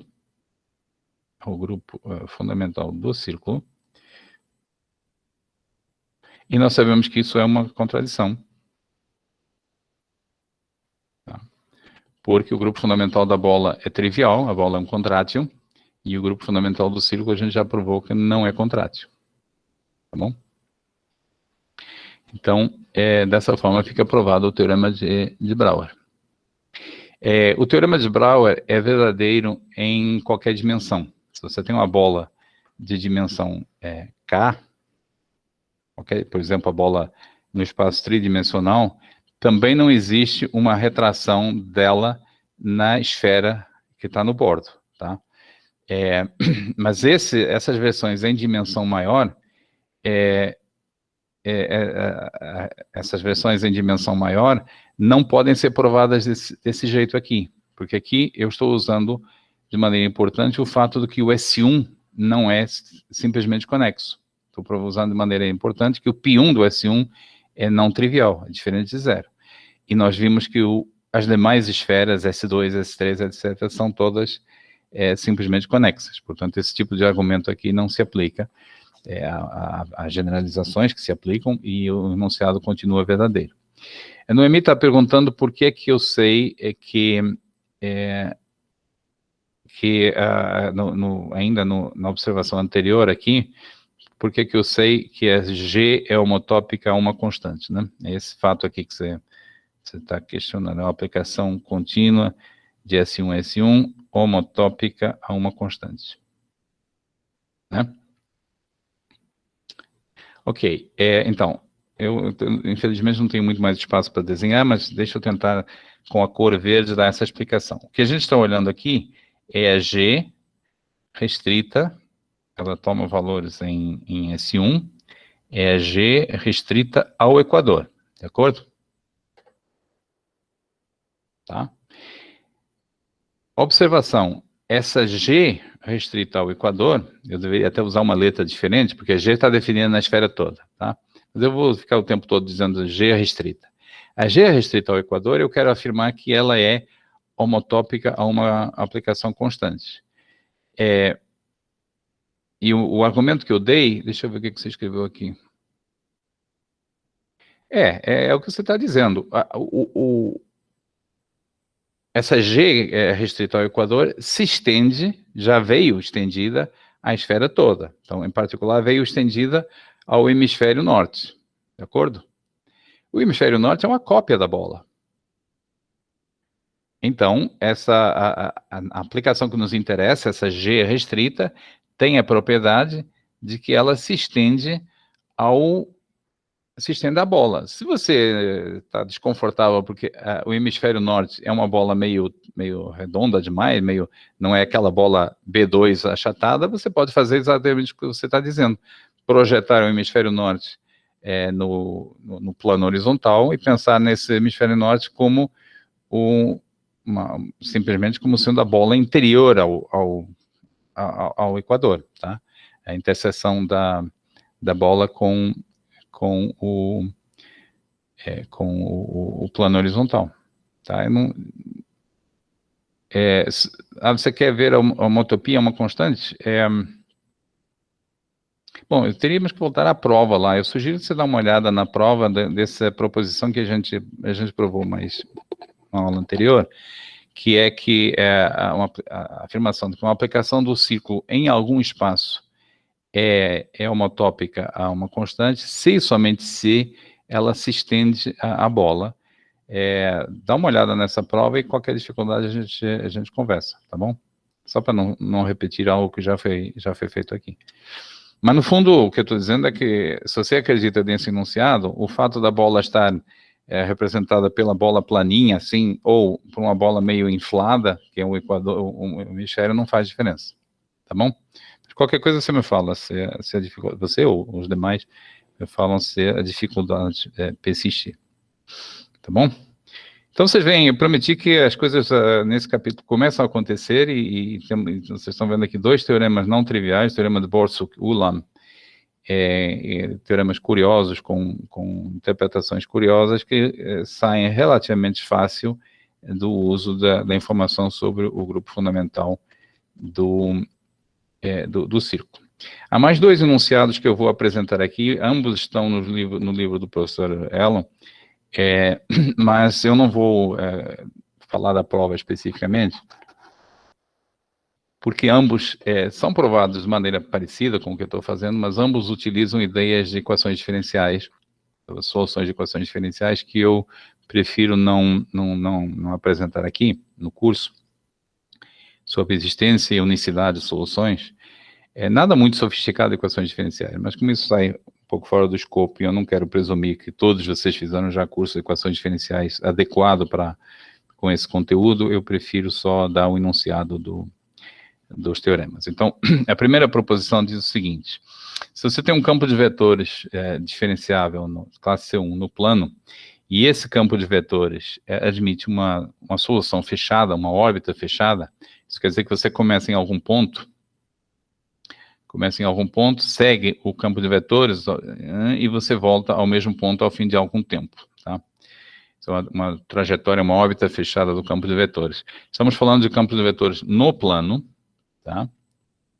E no plano, uma curva fechada define dois domínios. O complementar de uma curva fechada no plano é formado por dois domínios, um deles limitado e o outro ilimitado.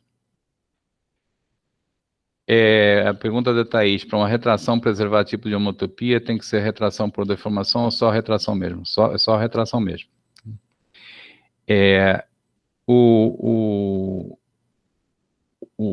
Uma curva fechada no plano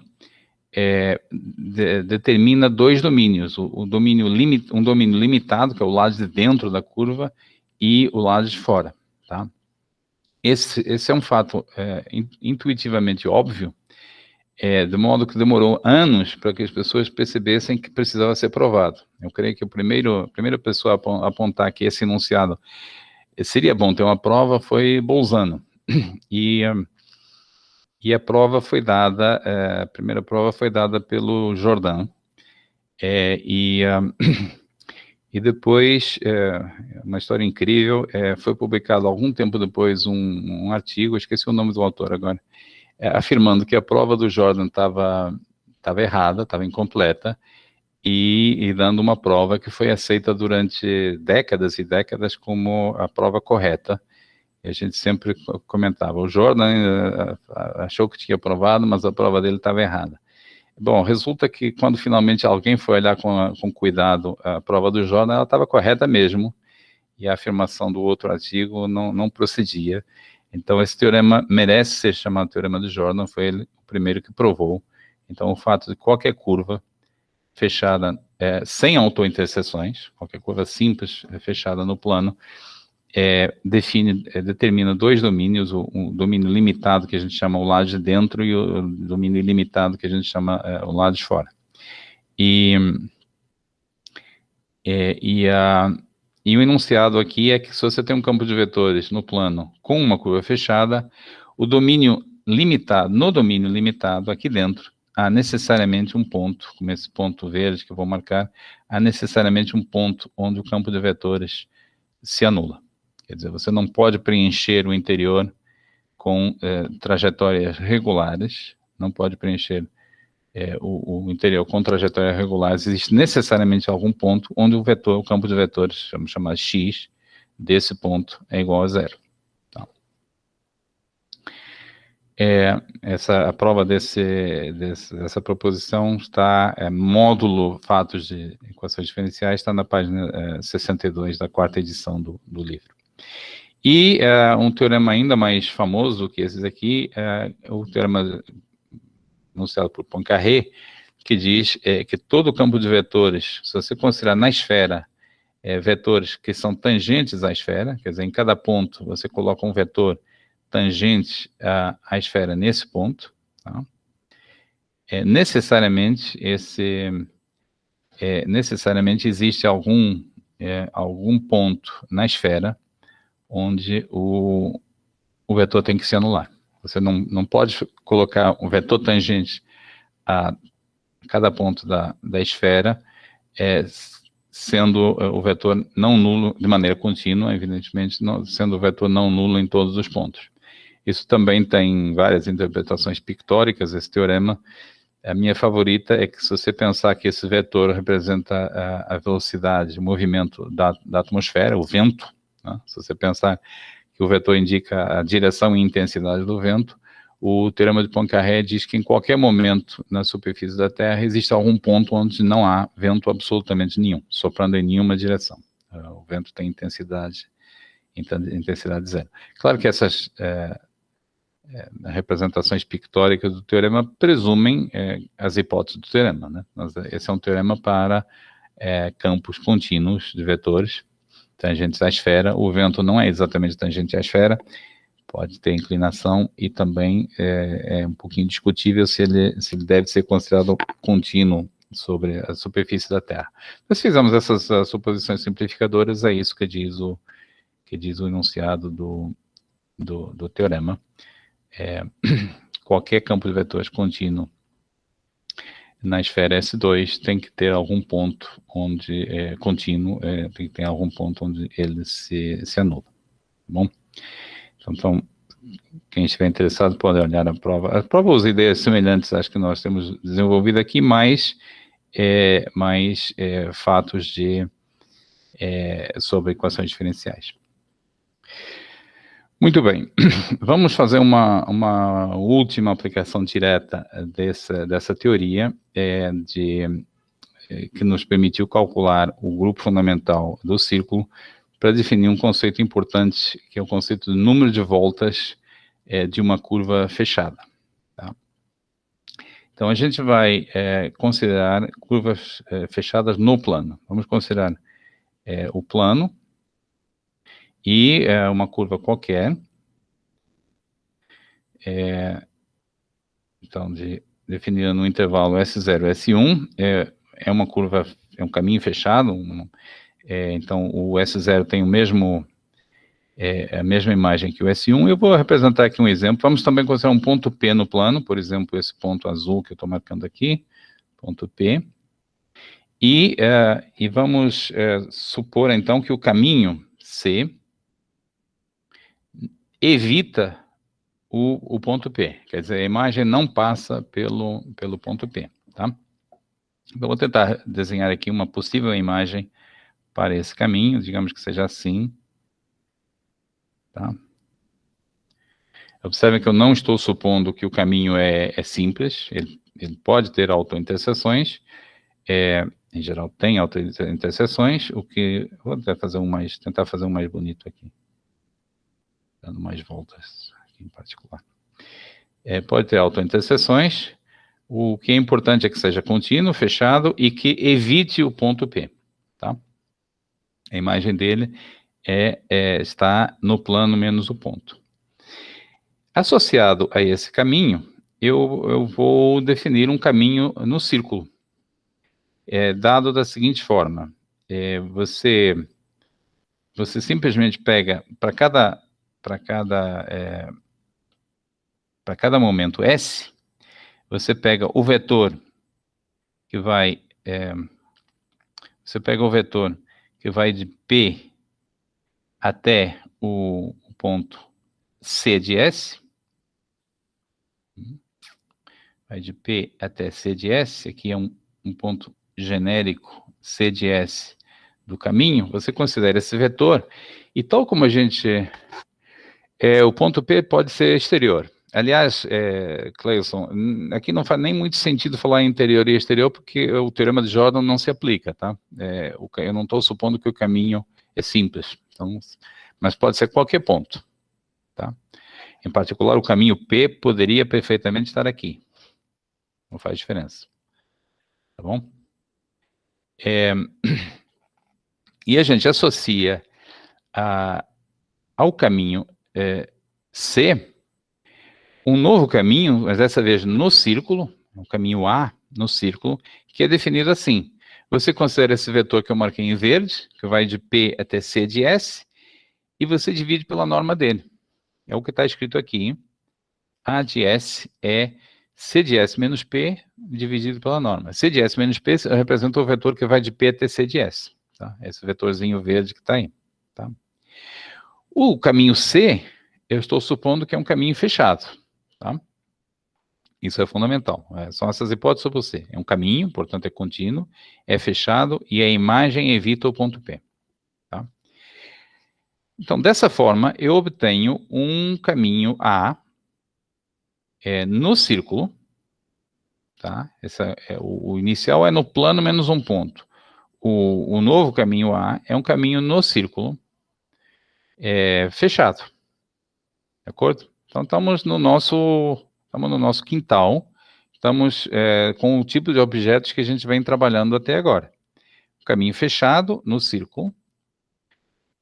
Eu posso levantá-lo, pelo tipo de teoria que a gente desenvolveu na aula passada e nessa aula, considerar um levantamento do A para uma aplicação na reta. Então, pela teoria que a gente desenvolveu, se C é fechado, então A é fechado, e portanto, existe um número chamado grau do A, que tem essa propriedade, tá? Que a diferença entre o ponto final do levantamento e o ponto inicial do levantamento, tem um errinho aqui, esse parênteses não existe. Esse parênteses aqui não existe.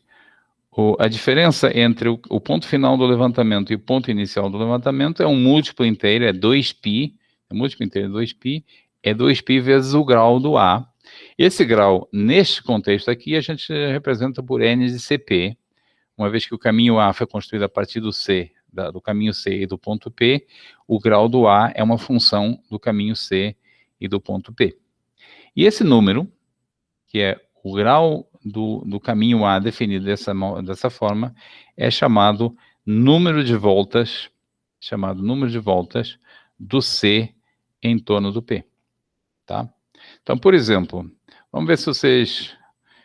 nesse exemplo que eu desenhei aqui, Vocês conseguem ver qual é o número de voltas que o caminho C dá em torno do P?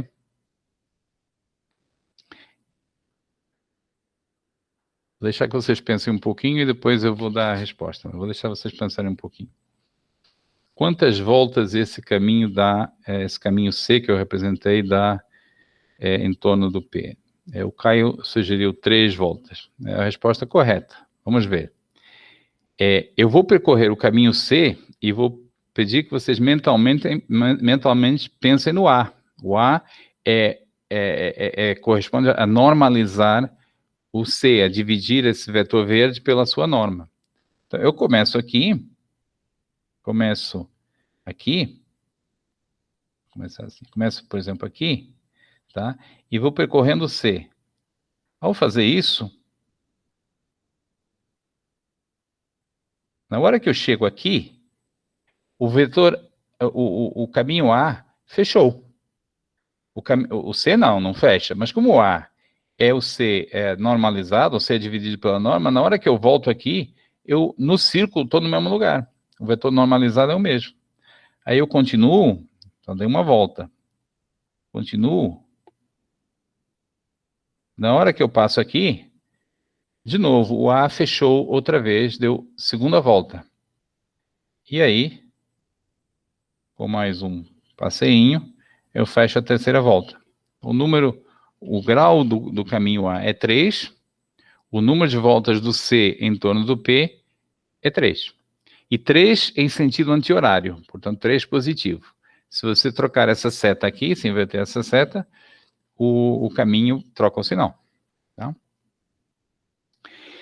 Esse é o momento, numa das primeiras aulas, acho que na primeira, eu comentei que quando o Poincaré foi levado a introduzir a teoria da homotopia e outras coisas que ele fez, como a generalização do teorema de Stokes, Noemi perguntou, e se o ponto P for esse ponto externo aqui? Eu estava esperando essa pergunta mesmo. Se em vez de tomar aquele P, eu tomar esse P aqui. Vamos lá, vamos pensar, de novo. Tem que ver tudo em relação a esse P, tá? Então eu vou para nos ajudar, traçar também um vetorzinho verde aqui, para nos ajudar, por exemplo, esse vetor aqui.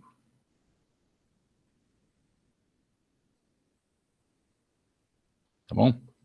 Então vamos supor que eu começo, vou percorrer agora, mas do ponto de vista desse vetor P, tá? Agora é o número de voltas em torno do P. Começo aqui e começo a girar, tá? A dar a volta percorrer o caminho C. Observe que do ponto de vista do P, o que eu estou fazendo é deslocar o vetor de ligação dessa forma, tá? Eu estou fazendo isso. Quer dizer, eu estou rodando um pouco para o meu lado esquerdo. Eu não sei como é que vocês veem aí na tela. Para o lado esquerdo, né? Então, estou rodando para o lado esquerdo, rodando, mas chega uma hora que, quando eu chego aqui, do ponto de vista do P, eu começo a andar para trás, começo a andar para o lado direito. Então, quando eu chego aqui, eu fechei, em termos do A, em termos do caminho A, que é o caminho em que o vetor é normalizado, eu voltei ao ponto de partida, eu fechei, mas eu fechei depois de ter feito isso. Vou para lá e volto para trás. O número de voltas que eu dei até esse momento, líquido, é 0. Eu me desloquei um pouco, tá? Me desloquei um pouco na direção para a esquerda, né? Mas aqui, em algum momento, eu dei uma parada e eu voltei, comecei a andar para a direita. Então, cheguei aqui, depois de ter feito esse caminho de vai e vem. Número líquido de voltas que eu dei, 0. Continuo. De novo, estou indo um pouco para a esquerda, aí começo a andar para trás de novo. Começo a andar para trás, e quando chego aqui de novo, o que eu fiz foi fazer assim e assim. Número de voltas líquido, 0. E a mesma coisa acontece aqui. Eu vou, mas ando para trás. Tá? E nesse caso, para esse P aqui, o número de voltas do caminho em torno do P é 0.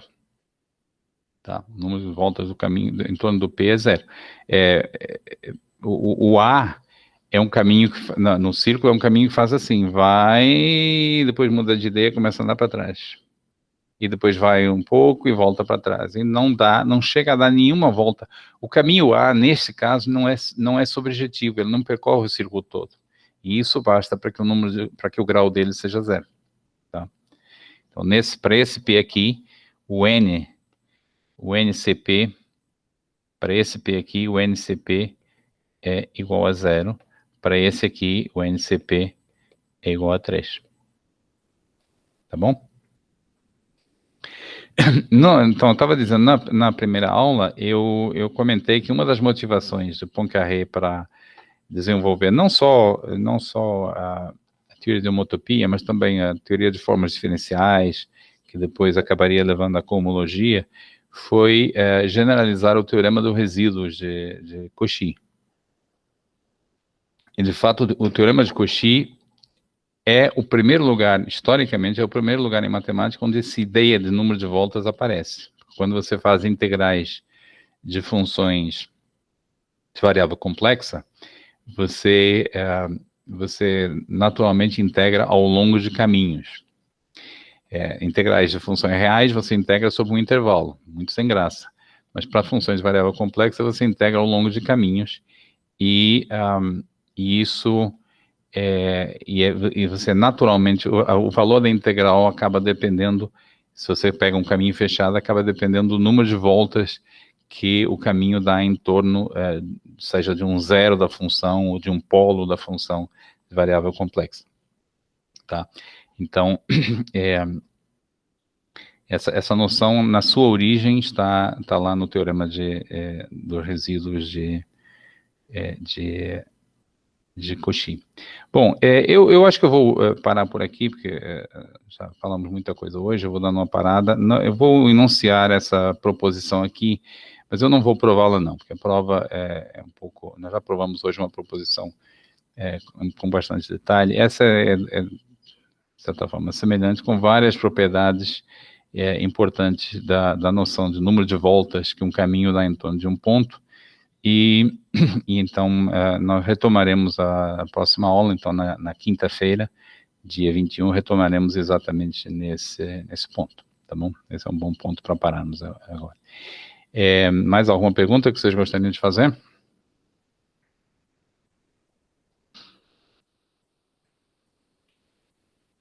Então, tá bom. Não havendo mais perguntas, nós vamos encerrar hoje a aula de hoje e nós voltamos a ter aula no dia 21, quinta-feira, tá bom?